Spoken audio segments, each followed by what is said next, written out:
তো বন্ধুরা, আজই কিছুক্ষণ সময় আগে অভিষেক বন্দ্যোপাধ্যায়ের বাড়িতে অজ্ঞাত পরিচয় ব্যক্তি ঢিল ছুঁড়ে কাঁচ ভেঙে দিয়েছে।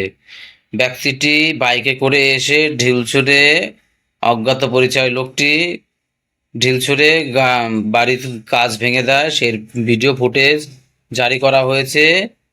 তো বন্ধুরা, আপনারা দেখতেই পাচ্ছেন এখন বাড়িতেও লোকে ঢিল মারছে।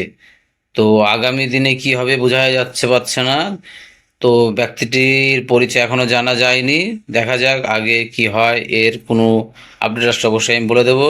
সঙ্গে থেকেও সাবস্ক্রাইব করে ফলো করে, তো নতুন আপডেট আসলে অবশ্যই আমি বলবো।